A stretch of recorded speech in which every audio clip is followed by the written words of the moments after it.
Revolutionary technology, real-world results. That's SAP Business AI. Be ready. At Danco Modern, our salespeople don't look on the mission, and it really does make a difference. When you visit our store, there's no pressure, no sales. If you need guidance, we listen, ask questions, and then help you find the right furniture for your lifestyle and budget. It's rare in this business not to look on the mission, but it reflects our promise to put you first. Danco Modern, modern living. Cause you know I got me.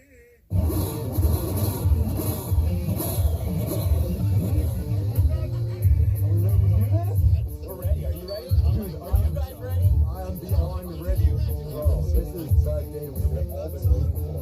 For so long, right? The entire town was in the car. We're waiting for this day. Tuning day is here. Get excited. We're about to take the dyno and get it above 4,000 RPM and see what it's going to make for power for the very first time. The first startup, that was a big one. Yes. But really, what everybody's waiting for, including myself and Mike, is how much power is this twin turbo V12 going to make? How far can we push it? What's it ultimately going to sound like? We're all going to find out right here today in this video. So don't go anywhere. Buckle up. It's about to get crazy, baby. Guys, that's it. I am so freaking excited, girl. There you go.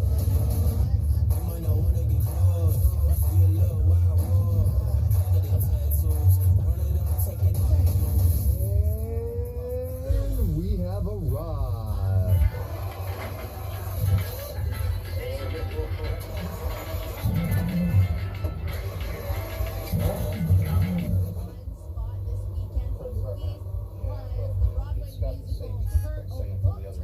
It has a hard time starting, but I think it's because the stock motor has the front split, so you effectively have twice the throttle area for the whole engine because they can both breathe through that throttle. So you only have like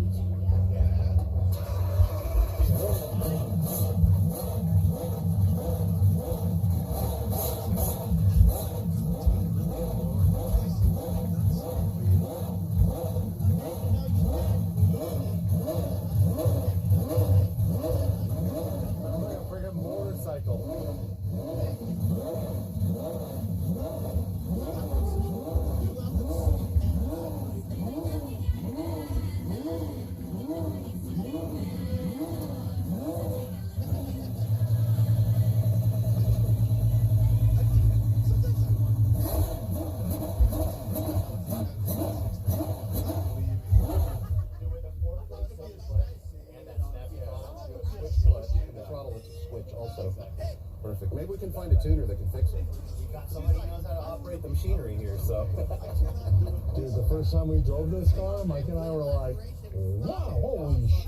It's like a motorcycle. Oh, yeah. dude. Sounds like a The Hayabusa. engine's that way also, but the fact that the blade, I'm sure it's fast, because the other thing was the last one we did was a boat engine against an engine dyno holding the load back. So it didn't seem nearly as touchy.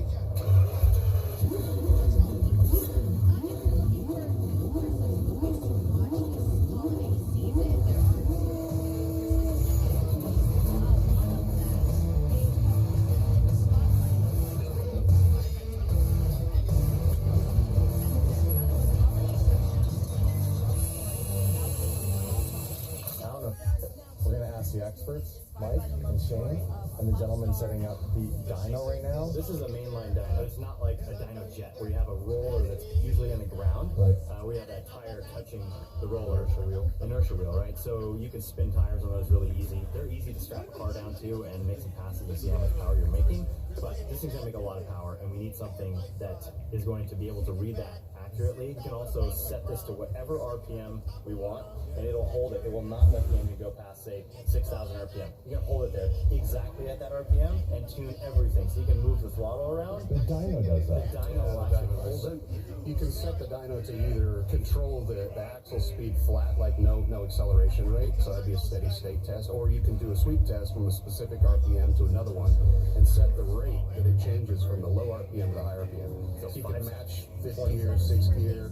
You could make it like a Bonneville dyno pull where it's 20, 30 seconds, whatever. So the advantage of this kind of dyno over what Mike was mentioning, inertia dyno, is the inertia dyno, you're still dealing with the contact patch of the tire against the roller on the dyno, and it can spin just like it can on the street. By experience, anything that makes more than about 1,000 horsepower has enough horsepower to spin the tire on the roller, and it makes it difficult to tune it and or measure the power, because when it spins the tire, you lose the power input to the inertia wheel. So this dyno, because it's bolted to hubs, there's no The cat. other than whatever the weak link is in the car. So what's the first steps for doing this in tuning? Like, what do you do? Because it's currently in like just a turn on to. The first thing we need to do is synchronize the engine RPM to the dyno so that the dyno knows what the engine RPM is, because it's measuring the axle speed. So in order to do that, we'll put it in a specific gear. In this case, we'll use 5th because 5th is 1-to-1. And then we'll calibrate the engine RPM at 3,000 to what the dyno reads on the axle, so it then knows by multiplying axle speed times the gear ratios what the engine RPM is. Shane's good at math. You were told there would be no math? Holy. No, that's the great part of it. All I gotta do is hold the camera, Shane. You do your thing with Mike. The software in the dyno is great. I don't even have to do the math. All I have to do is tell him go to 3,000, and then I hit a button, and it calculates the difference between the engine speed and the axle, Okay. and determines what the gear ratio must be based on the difference. We sync up the dyno with the engine, I'm following you, man. I'm following you. and then we can set the start point and the end point of the dyno pole and have an idea of what RPM is going to be, if, you know, at the start point and the end point, so we don't just send it to the moon. So the first thing we'll do is run it the lightest possible load we can run it. Throw that word in there, Shane. No, it's definitely going to the moon. It's not there. We just don't do it on the first pull. You know why? I'm gonna go with problems and money. Yeah, it's money. So you won't pay me a full amount if I only spend one dyno pull getting it tuned, right? But if I take all day long, How long have you been doing this? 2001, so 23 years. It's impressive. It's really cool. I'm always wanting to give the audience some information on the person's background that is working with us, because they don't know you, so it's fun to get to know you. Sure. My background, simply and quickly, is that I worked on regular streetcars before I went to work at Motec USA. Motec USA, the distributor for Motec out of Australia in North America. I worked there for 5 years. At some point, I had someone offer me a position I couldn't refuse, which was to come and be a crew chief on a sport compact front-wheel drive car. And they would pay me to be a consultant so I could work on all of the other kinds of cars that I'd been working on at Motec. So I That's a good deal. took the opportunity and I never looked back. Very cool. So I've been able to stay unemployed since 2006. Hey, we're both unemployable. I like this guy. I mean, there's so much going on here that when I look at this, I'm like, how in the world do you manage it from a computer? It's like, You have control of every single bit. Hand control, right? How much fuel goes in and when the fuel goes in, when it sparks, and how strong the spark is by dwell time. So you have all of these things that at least he has a really good idea by doing another Ferrari engine before. But this one is turbocharged. The other ones were not. Shane is having his lunch and doing a few things. Let's talk about today's sponsor, Dave. It is none other than the Pelote Cruise 2. Why? Well, we're tuning the Twin Turbo F12, and that's right, you guys. We want to do something special to celebrate today. It's a huge moment, years in the making. And the best part is Dave and Pelote chose the cruise. Why? Nothing like Was it maybe quality go tech. with the F12 with the red and the black, the heel toe action, considering this now has a clutch pedal. So we have a huge deal for you guys. This one's really awesome. Pelote is going to give you guys a huge deal. How much of these? So right now, for you guys, on sale for $99 plus the next 24 hours. Just for you, use code TDEPF10 for an additional 10% off. It's a huge discount, for almost half the price, which is crazy. Handmade in Portugal, Thai materials, great shoe, and match the F12. So join the DD fam, the shoe game. Something's great now. It won't last long while supplies last. I should have brought my cruise, but I'm currently wearing the Drift. You guys, I love these. Suede, handmade in Portugal, the white sole, and I'll be using these later today to do a little heel toe action because this thing does have 3 pedals now. So we're gonna get right back to the tuning. You guys, the mid dress is super dope. Now, it's a huge sale at site-wide, so go right now. Maybe you can see the colorway, that's okay. Lots of options, discounts on everything, and that code works on everything. So DDE PF10, but hurry, you have 24 hours. So we have this massive fan, right? Usually you have the radiator in the front and all the coolers in the front. Right. But we've moved the radiator to the rear of the car, and we have 2 massive fans on there. And the reason that we did that, 1 is for weight distribution, 2 is for the fact that we can't put that big of a radiator in the front of the car, and 3, when you're drifting or when you're sliding sideways, you don't have that airflow coming from the front, right? It's from the side. Yeah. So you don't have efficiency in the front anyway.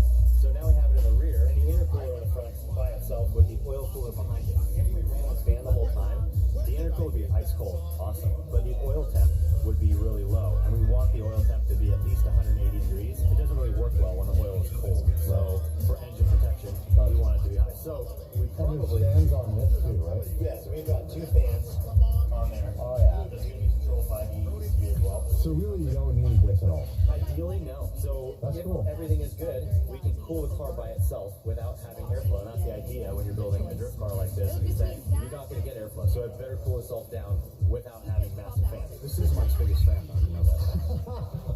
That's good. I like Shane.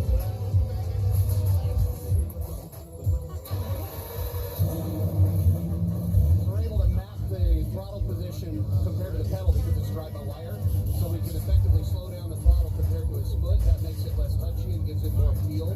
Makes it a little easier to drive when you're trying to move it around in parking lots. So there's a ramp like this, and taper it up. It's like that. Before it was just a straight line, right? This is just a straight line. All that. I'm guessing you know.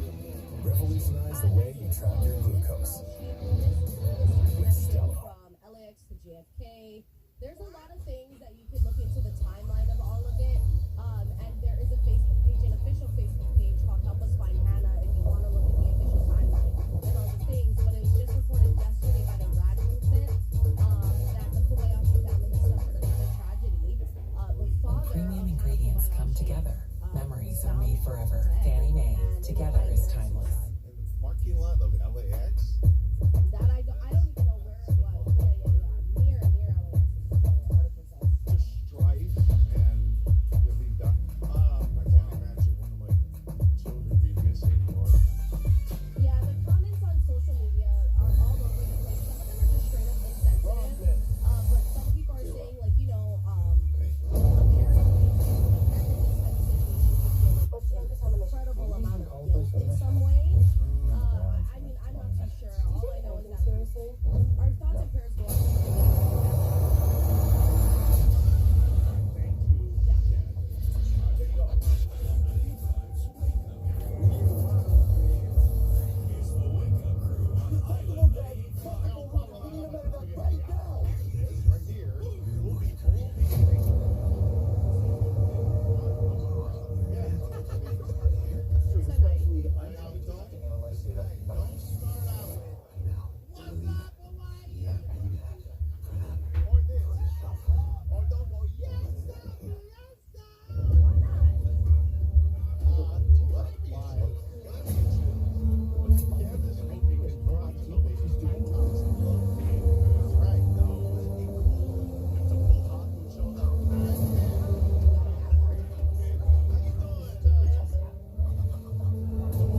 love you. Hi, honey. Yeah, let's hook up.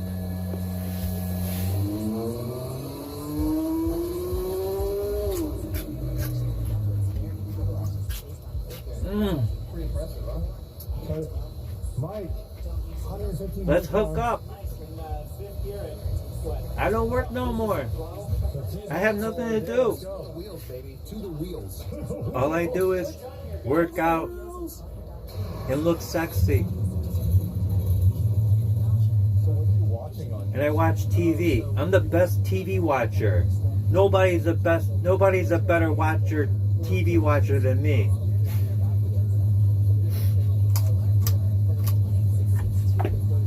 What I'm going to watch mainly while we're doing this is the air fuel ratio. And then we have the actual air fuel ratio from the left and the right side. We're dynoing Yellow and in red. the car. We have an additional yellow that's an average too, but what we're looking for is a big lean deviation. Rich isn't really a problem now, but lean is. So I'll wave him off if it gets leaner than the aim. Gotcha. Now what's this thing do? So this is a 3D representation of this chart, which is manifold pressure up and down on the left side and engine RPM from left to right. That's the fuel map. How good it is at pumping air for any given RPM and manifold pressure.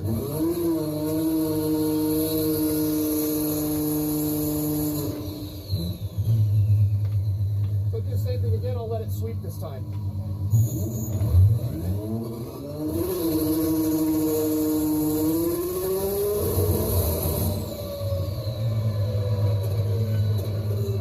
That sounded a lot like a Reveler to me.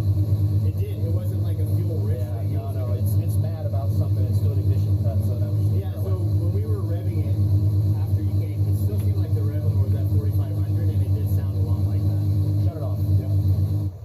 What RPM was that?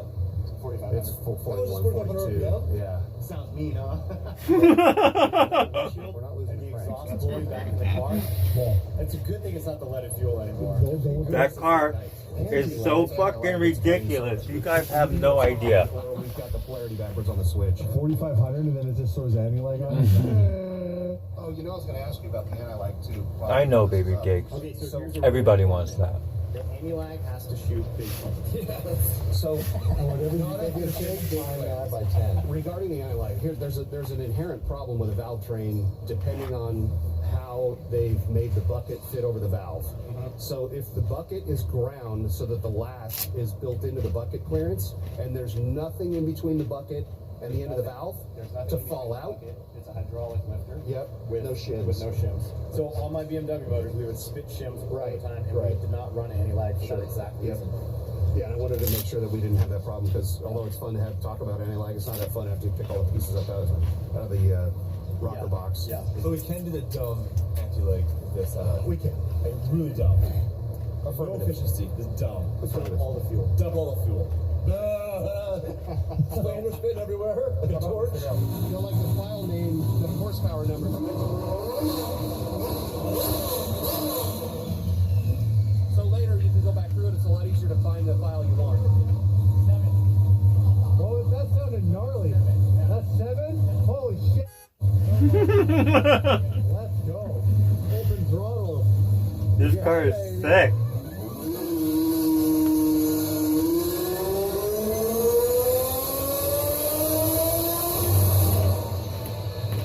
Woo!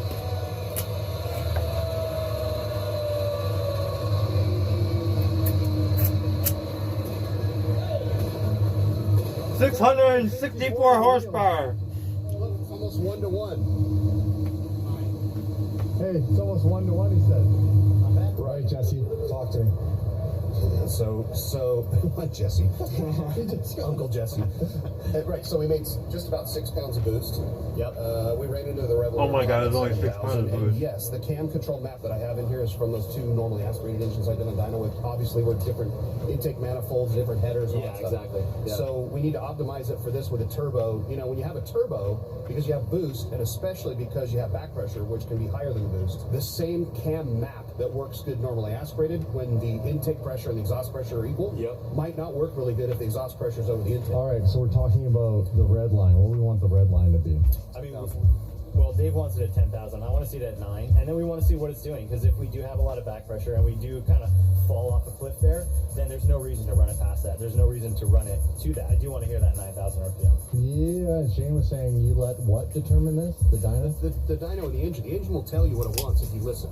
So when we run it on the dyno, if we run a constant boost all the way up, you're going to see the horsepower curve from here. It'll go up in Right. RPM, and then it'll peak, and then it'll start to drop back down. As soon as you reach that peak, That's where you cut it possibly off. a little bit past, as long as you aren't in danger as far as the RPM and the engine components go. Right, so if it peaks at 8,500 and you can safely run it to 9 without flinging parts out on the ground, you might consider running at 86, 8,700 because that gives you an advantage when you go in the next gear. It's a little bit higher, closer to the power peak, and it gives you a better chance to accelerate the car.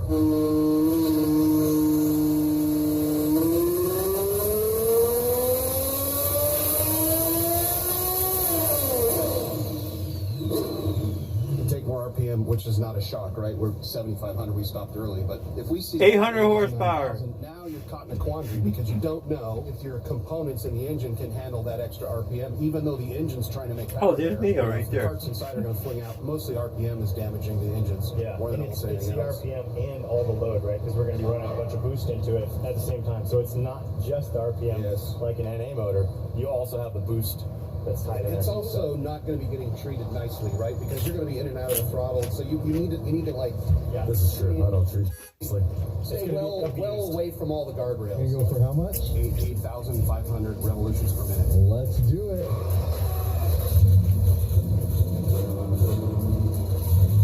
Like so I get the oil temp back up, and then we're gonna see what this thing will do at 8,500 RPM. Highest we've hit so far is 7,500. 7,000.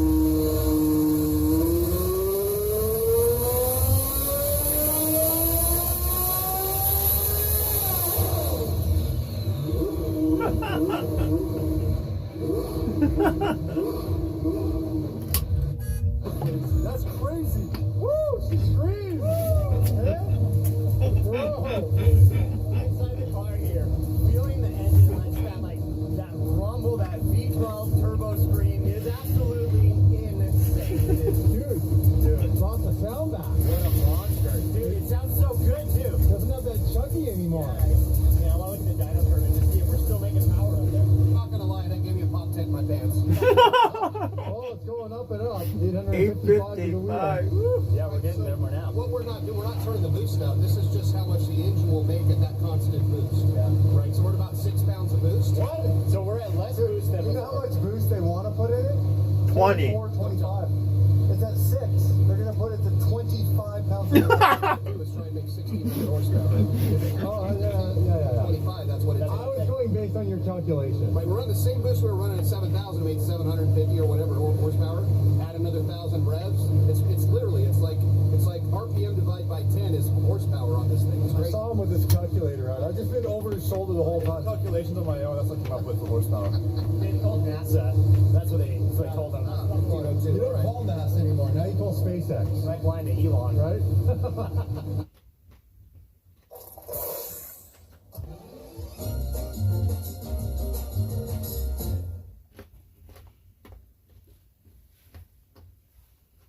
Where do you want to go with the car? In Mars. Not to the moon. To Mars. I want to hear the 9,000. That was 85. It already sounded insane. What's crazy? Another 500. Get crazy. Dude, Holy this thing is a monster. 9,000 RPM. Headphone users beware. I probably should have said that earlier.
controller.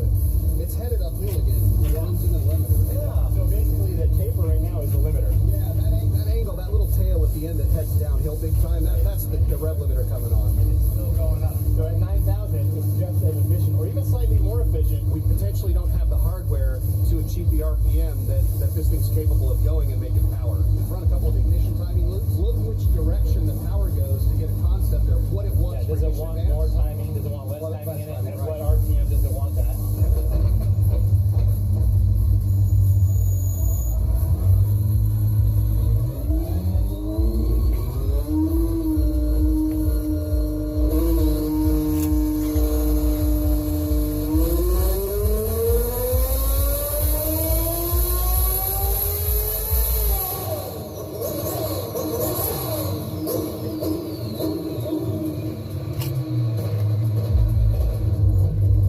Everybody wants to be like me. There's only one me. G motherfucking goatee.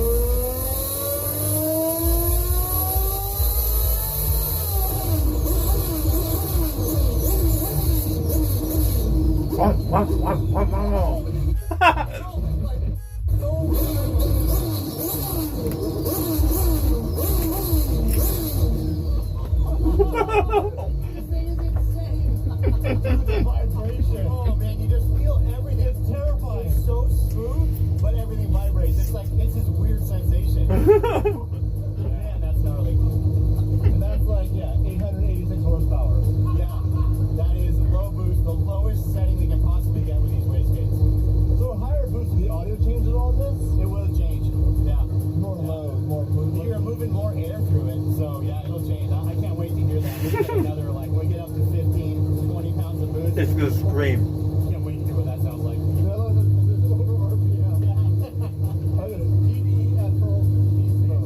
One more test to make sure we're all good. Then we crank and boost. In your words. Yes. In your words. We're good to go.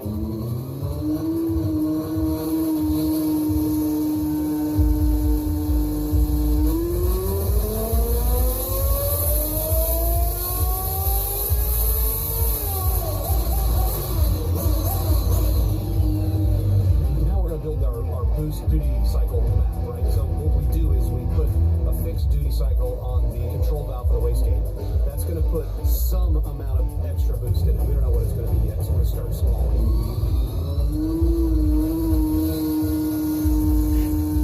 Oh man.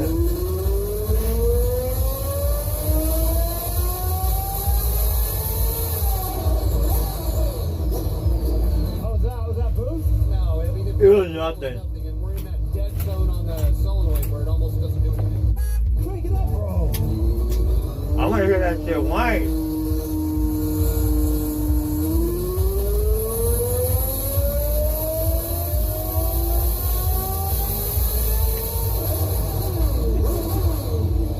Oh, get a little bit more power from boost.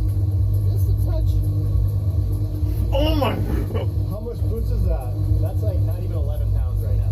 11 pounds, 1,130 Hold on. We are not even horsepower. at 1 bar of boost yet. So we're less than 11 pounds of boost. Now the turbos are starting to work. They're really becoming efficient here. And they get more efficient as we go up. And the noise change. Yeah, because we're moving more air. It's sucking more air in. It's running more air through the engine and more out of the exhaust. So Shane said hold his beer. Oh, he's drinking?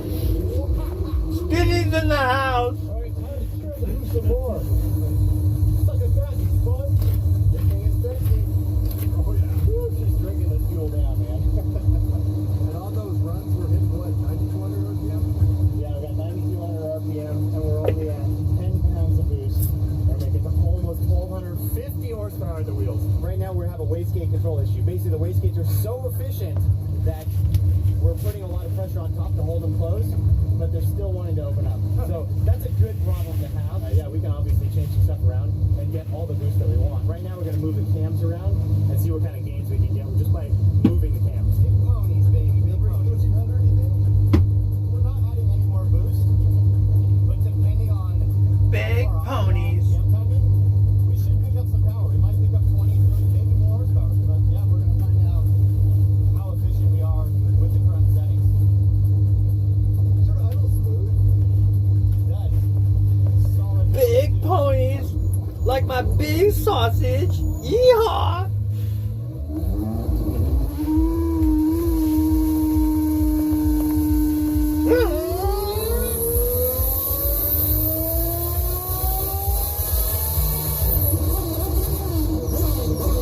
Lost about 100 horsepower that route. It's gonna turn the cam the other way. Yeah, it's crazy. Like, once you move it 5 degrees, okay, so a 10-degree move on twisting the exhaust cam lost us 100 horsepower or close to it. So we'll move it in the other direction and see if we pick up 50 horsepower. But that's what's so cool about having the cam control is that just by like optimizing where the cam is, you can pick up so much power. You can make it build boost faster. You can make it so much more snappier and drivable. Pretty impressive.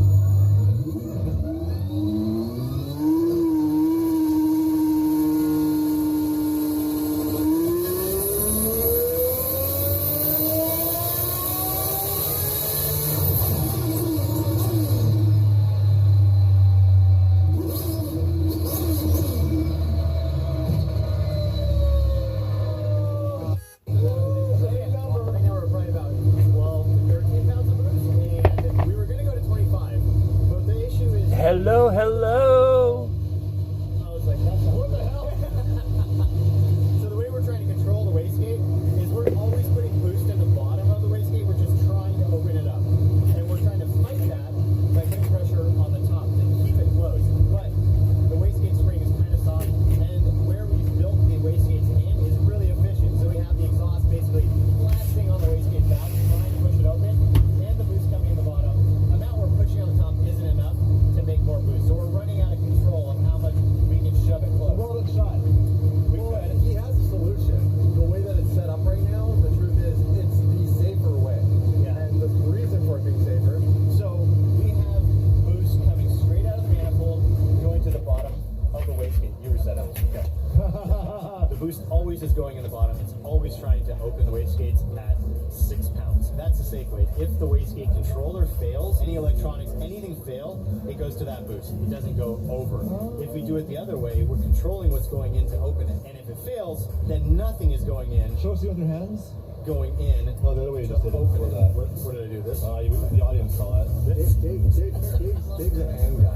I figured out what was wrong with the boost control and why it didn't go down like we asked. Yeah. Pilot error behind the keyboard. Pilot deviation, we give it over to call. Yeah. So now we'll try it again with it actually hooked to the reset. Okay, edit that maybe. Nope. You can edit it back. It's a down. live You look stream, good. my friend. This is live TV, guys. Live TV. All right, Mike. You're smiling. That's all a good thing. Now we're ready for some theatrics. We're going to turn the anti-lag on and see if we can't shoot some massive flames out of this thing. This is called the thumbnail moment.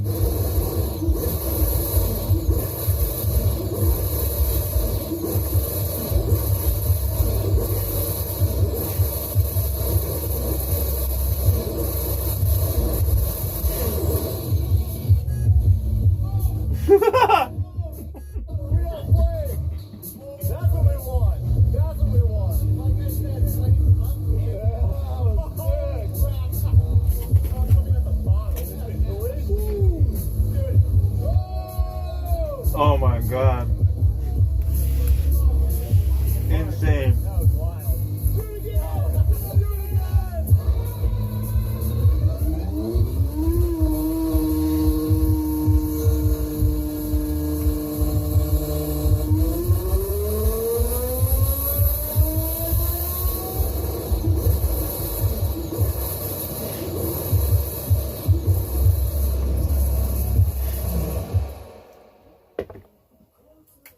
Wow. Fannie Mae Pixies. When premium What a great ingredients episode. like smooth caramel, crunchy pecans, and creamy milk chocolate come together, memories are made forever. Fannie Mae, together is timeless. This is the kind of content that I fucking live for. Which is good. I have time to give. This is what I need to be living. Million stories to share. The key to being rich is knowing what counts.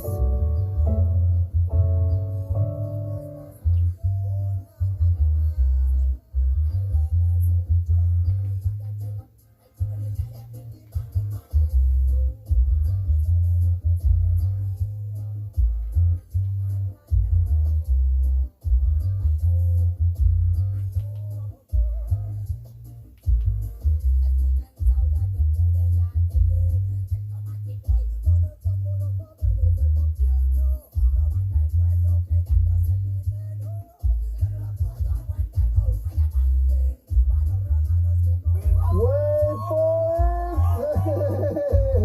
Wait for it!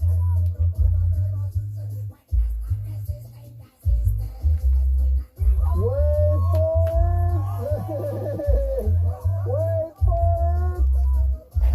What's up, guys? Welcome back to the boat ramp!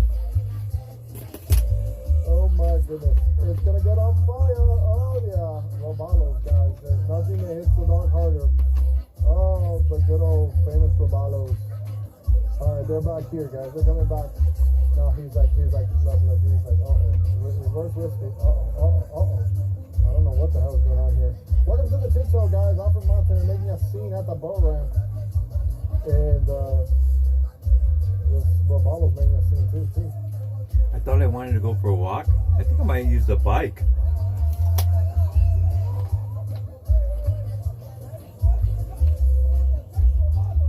That's one of the Kershaw models? I was just talking about that. Hey, those things are the best built boats Yeah. out there. I've never seen anything hit the dock harder. That's what we're gonna do. Good old Kershaw model, guys. Oh my goodness, the good old Kershaw model. Welcome to the boat ramp, guys. It's slow. You But get over to on it's Twitch fun, guys. Listen, it's because I'm gonna be riding the bike. It's actually kind of cold over here. So if you want to see me We're getting shot killed over here. ride the This, bike, big boy right now, but whatever it is, what it is. We're I'll gonna be do on that Twitch. program, guys. We're gonna see what happens. I love you. You know how we say we're gonna wait for it. Let's go see if that's Wait one of for the it. bottles for real. Those guys know what the hell they're doing. You. I love you. I'm gonna have to stop it. And when I'm on the bike, These guys just got back. I'll be on. In the meantime, I love you. Damn, I can't believe how sexy I am. Let's see what happens here at the boat.